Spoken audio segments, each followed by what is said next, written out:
3, 2, 1. Studio Classroom is Studio Classroom.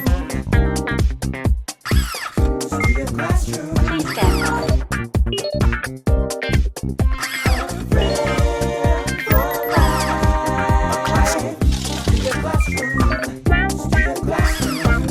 Studio Classroom.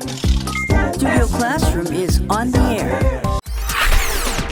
Hello, friends, and welcome to Studio Classroom on the air. I hope you're ready to learn something new today. My name is Anne-Marie. I can't wait to tell you all about what I saw the other day. Okay, well, hold on a second. Let me introduce myself as well. My name is Gabe. All right, now what did you see the other day, Anne-Marie? Well, I was on a walk just enjoying the sunshine when suddenly I saw something on the edge of the sidewalk. Ooh, what was it? It was a huge green iguana right in my neighborhood. When it saw me, it scurried up a tree. I couldn't believe how big it was. You know, iguanas are an invasive species here in Taiwan. Invasive species? What does that mean? Well, I'm glad that you asked. We're going to learn all about what that means over the next 2 days in a lesson called Invasive Species are Unwelcome Guests. Okay, sounds good. Are you ready to talk about these unwelcome guests, friends? Take out your magazines and let's get right into it.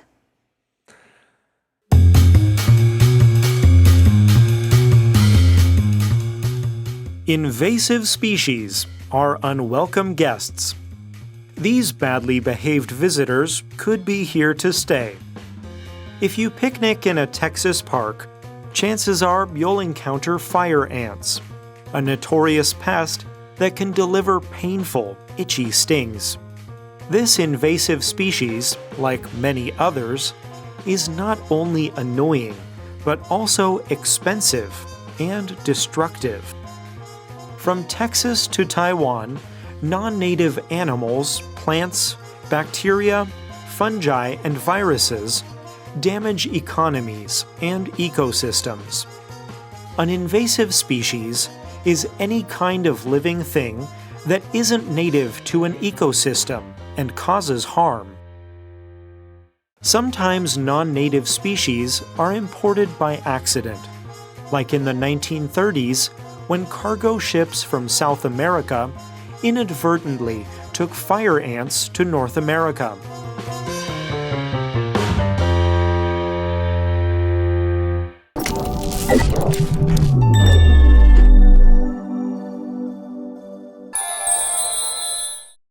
Hello everyone, welcome to Language Lab. I'm Jack. 今天先来看 notorious 这个形容词，意思是恶名昭彰的、众所皆知的，通常呢是指负面的事。例如 ，This area of the city is notorious for drugs and crime。这里是城里众所皆知的吸毒犯罪区。或者 The police finally caught one of Hong Kong's most notorious thieves。警方终于逮捕了香港最恶名昭彰的一个窃贼。后面如果加上 ly 变成 notoriously 就变成副词，意思是众所周知的。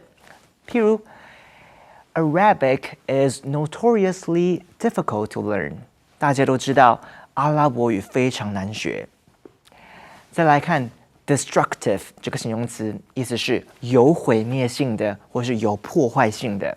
譬如说 No one had any idea that the storm would be so destructive, knocking down trees and leaving thousands with no power. 没人料到这场暴风雨呢，这么具有破坏性，把树木都吹倒，而且造成数千户断电。或者是 As a child, Brenda only received destructive criticism, which has left her depressed and afraid to try anything new. Brenda 从小备受破坏性的批评，让她陷入忧郁，不敢尝试任何新的事情。或者是 The government's new policies are very destructive to the nation's economic development. 政府的新政策对国家的经济发展非常具有破坏性。Okay, let's get back to our teachers. Okay, thank you, Jack. Are you ready to learn about invasive species, friends? Let's get right into it. We see in our deck that first sentence, these badly behaved visitors could be here to stay. Well, Anne-Marie, I think that we should also mention something from the title here, and that is the idea of unwelcome. Because if something is unwelcome, that means we do not want it around at all. Of course, the opposite is the idea of being welcoming. You welcome someone into your home. That means, hey, you can stay here, make yourself at home, eat what you want, just do whatever you want. You're welcome. If you're unwelcome, that means we don't want you here. Well, Gabe, have you ever had a guest that has overstayed their welcome? I was hoping you would bring that up. What does that mean if someone overstays their welcome? Yeah, if someone overstays their welcome, that means maybe they were welcome at first, but maybe they stayed too long. Maybe they did something really rude, and so people don't want them around anymore. And you could say this person has really overstayed their welcome. Well, these invasive species certainly have overstayed their welcome. Our lesson says that they are here to stay. That means they are not going anywhere at all. And here to stay, that is the phrase that we learned earlier this month when we were talking about hoverboards. Do you remember that, friends? If not, why don't you go and review that for a minute? But we read on here, if you picnic in a Texas park, chances are you'll encounter fire ants, a notorious pest that can deliver painful, itchy stings. This is an interesting word here, delivering stings. Yeah, right. Well, we use the word deliver sometimes to talk about something like this. It's the idea of giving. Usually deliver has a nice idea. The delivery man delivered a package to your door, right? You got something from the post office, it's been delivered to you, or you can deliver a mail of some kind. But here, these ants are delivering itchy stings. This is just another way that we can talk about what these fire ants do. But speaking of fire ants, actually the writer of our lesson has a few words he would like to share about fire ants right now. Hi, I'm Baron Tofino. I wrote the Invasive Species article. I want to talk to you about fire ants. If you're in a park in, say, Texas, you have to check the grass before you sit down because they will bite you and it's awful. They get blisters and they're super itchy, and they don't just bite you once. They all crawl up your legs and they wait until they're all on you and they all bite you at the same time. So you get like 20 bites at one time. They're awful. But scientists have found a way to fight back from this invasive species. There's a fly that preys on fire ants. It plants its egg inside their bodies. The little larva crawls up to their head, and then it releases a chemical that makes their heads fall off, and then the little fly larva lives inside the head and eats it till it crawls out as a new fly to go get more fire ants. It's amazing. Go on YouTube and search for flies that kill fire ants. It's amazing. You won't believe your eyes. Well, that was some very interesting, incredible information about fire ants, friends. Let's look at a few more points here in the first part of our lesson. I want to look at this phrase here in this sentence. This invasive species, like many others, is not only annoying, but also expensive and destructive. Let's look at not only, but also. Yeah, this is a great sentence pattern. Perhaps you've learned this before. Not only, but also. You want to describe how something is a couple of different adjectives, or there are different ways to describe something. It's not only one thing, but also another. I really love to swim, and swimming is not only fun, it's also good exercise. That's an example of a way you could use that sentence pattern. There is one other sentence I want to look at in this section. It is a definition of an invasive species. So we drop down to the sentence that says an invasive species is, ready? An invasive species is any kind of living thing that isn't native to an ecosystem and causes harm. That's right. So it's not just the idea of an animal or plant coming into this new place, but it also causes harm. And I think we might be surprised at how many of these non-native species actually do cause harm in their new environments. But we read here, sometimes non-native species are imported by accident, like in the 1930s when cargo ships from South America inadvertently took fire ants to North America. So this happened by accident. It was not on purpose. Well, it sounds like fire ants are not something you would want on a picnic, but let's learn about a picnic-related phrase in today's Info Cloud.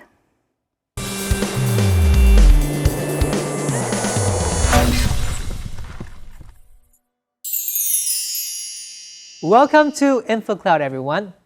Hey, Andrea, I really appreciate your teaching style.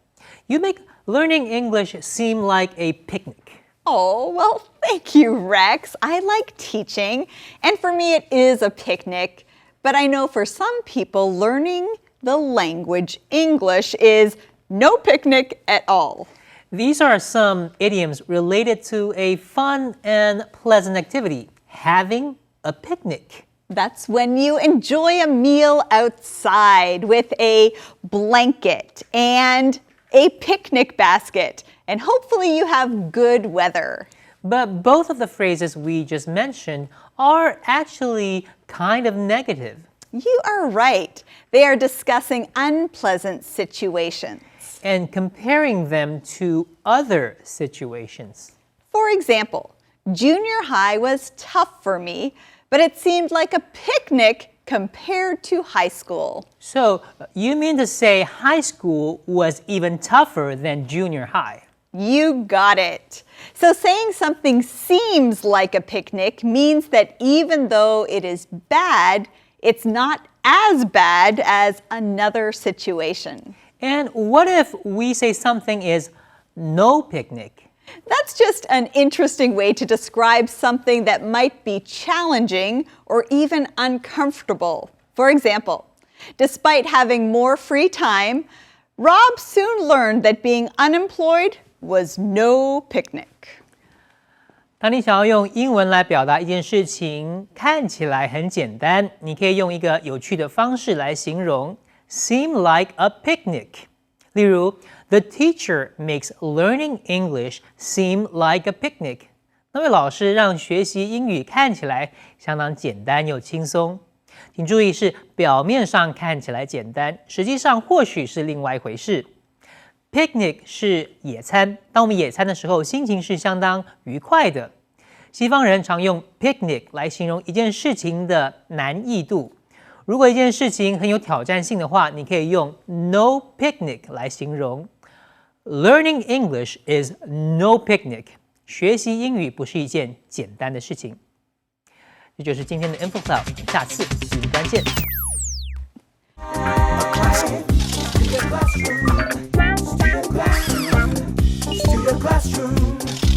Studio Classroom is on the air.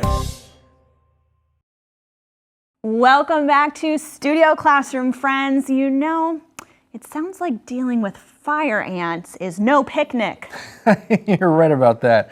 Between the itchy stings and the destructive damage to the Texan ecosystem, they are not an invasive species I would want to run into at all. Well, I think it's time for us to learn about some other invasive species and how they are affecting the world. Let's do that now.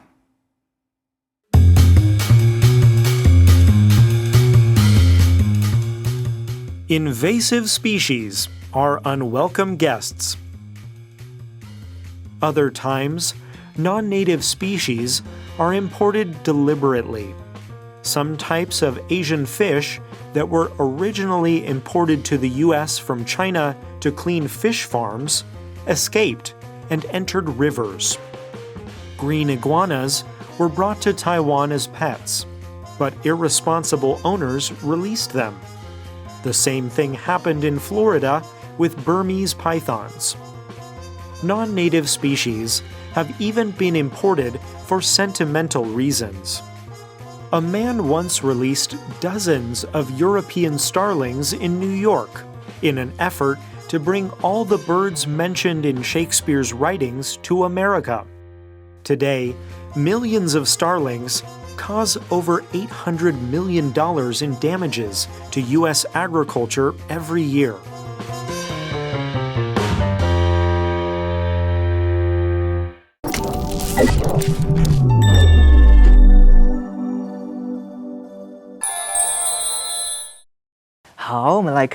deliberately 这个副词意思是刻意的或是蓄意的。例如 Adam has been deliberately avoiding James since their disagreement about money. Adam 自从跟 James 在钱的事情上意见不合，就刻意闪躲 James。或者是 Naomi very deliberately cut the apple into small pieces. Naomi 刻意的把苹果切成很小块。OK， 我们再来看一个例子。Tom deliberately made a wrong turn so that he could practice driving a little longer. Tom 故意转错弯，为了能多点时间练习开车。最后我们来看 sentimental 这个形容词，意思是情感上的或是善感的。例如 Ella always gets sentimental when she goes back to visit the farm where she spent her summers as a child. Ella 回到童年暑假去过的农场时，总是会多愁善感。或者是 This necklace only has sentimental value because none of the stones are real. 这条项链只有纪念的价值，因为上面的宝石都不是真的。再来看一个例句。When Avery was getting ready to move to a small apartment, she decided not to keep anything for sentimental reasons. Avery 预备要搬去一个小公寓住的时候呢，她决定不因为眷恋的缘故而保留任何东西。All right, let's get back to our teachers. Thank you, Jack. And students, we are going to drop down to the third sentence here and start reading there. Green iguanas were brought to Taiwan as pets, but irresponsible owners released them. All right, I think we need to talk for a minute about this phrase, irresponsible owners. What do you think about that phrase? Okay, well, if someone is irresponsible, they are not being responsible. 他们没有负责任，对不对? So the idea here is if someone does something that is irresponsible, they're not considering the consequences or the outcome of their actions. And it says that they have released their pets. We do have another phrase in English for this. We call it pet dumping or dumping your pets. Dumping, dumping can have different meanings. Like if a girlfriend dumps her boyfriend, it's like, okay, the relationship is over. Well, that's kind of what this is. Dumping your pet, you decide that the relationship with your pet is over. Yeah. So you get rid of them. Sometimes it's releasing them in a park or in the forest or somewhere where, you don't have to take care of them anymore. Well, have you ever encountered a dumped pet? I have the green iguanas that I was talking about earlier, and then also I have found a dumped dog before as well. It is a very common problem here. Well, what about these birds? Now, there's a bird in this picture, and later we read about European starlings. I think that starlings are beautiful, especially when there are many starlings in the sky. They make very interesting shapes in the sky. You can check it out on YouTube. These kind of birds actually do cause a lot of damage, and our lesson says that they were imported for sentimental reasons. They're imported for sentimental reasons. I have a feeling we should talk a little bit more about sentimental things. Let's do that later, but right now it's time for the SC Challenge. All right, friends, for today's challenge, let's find out who's playing with us. Please tell us your names. All right. Hey, guys, I'm Pauline, back again to challenge my husband. Hey, guys, this is Josh, and I'm back to see if I can win. And I'm excited about today. It's a little bit different. We're going to hopefully introduce some new idioms to you and maybe even some puns, some plays on words in English. So we have a couple of idioms here, and they all include animals. So they're animal idioms, and I'm going to describe them. Pauline and Josh have a list of animals and things on their cards, and so you have to try to guess which animal and which idiom I'm thinking of, okay? Let's just try our best. All right. All right, here we go. So number one, this is to be so excited or anxious about something that you can't sit still. You would say you have... I know, ants in your pants. Ants in your pants. Yes, Pauline. So when do you use that phrase or idiom, Pauline? I feel like we use it with kids a lot if they're just like can't sit still. Do you have ants in your pants? Exactly, great. Okay, so that's ants in your pants. Number two, you have more important things to do when you use this phrase. You would say, I have, Yes, Josh? Bigger fish to fry? Bigger fish to fry. Yes, I have more important things to do. I could say I have bigger fish to fry. Okay, well, number 3, when you end up with 2 ones after throwing dice, you might refer to that as... Oh, snake eyes. That's right, Pauline. Have you ever rolled snake eyes while playing a game? Of course, it happens every once in a while. Exactly. The more you play, the more chances you have of rolling snake eyes. Well, we have another one here, and this is my favorite idiom. Do you know what it is? Okay, here's an explanation. To accomplish 2 tasks at the same time or in the same series of actions. Who was first? Pauline? I was going to guess it when you said, what's my favorite idiom? Because this was my guess. To kill 2 birds with 1 stone. Exactly, to kill 2 birds with 1 stone. Okay, great. So you've seen the word ant in an idiom, fish, snake, and bird. And here are some fill in the blanks, and just for fun. Okay, so Pauline said, Josh, you're such a blank. What's another word you could use here? It's a pun. Fun guy. Did you say fun guy? You are correct. It sounds like fun guy, but of course, it's fun guy. All right, here's another one. Pauline said, I'm here to win. Josh said, all blank do is have some fun. All... Yes, Iguana do? All iguana do. All I want to do is have some fun. Well, thank you both for having some fun with us here today. Pauline is today's winner again. But friends, I'm sure you did a great job and you learned something new. We'll see you next time for another SC Challenge. Okay, friends, it's time to wrap up today's lesson. To do that, 我们可以讨论一下今天课文里面出现的一个句子。杂志里面提到 non-native species have even been imported for sentimental reasons. 所以我们来讨论一下 Have you ever done anything for sentimental reasons? Oh, I have definitely kept things for sentimental reasons. I will keep things for the strangest reasons. If I wore a certain outfit to a certain event that I have a good memory from, or I even have some assignments from college that I worked really, really hard on, and I still have those in storage at my parents' house. Oh, that's excellent, Anne-Marie. It's so good to hold on to those kinds of things. No, it's not good. Well, that reminds me of an album that I used to keep. It looks like one of those folders, but I called it my memory album because I would store not only pictures in there, but like notes that I wrote back and forth to the girl that I liked at the time and other random things. And I stored it at my granddad's house.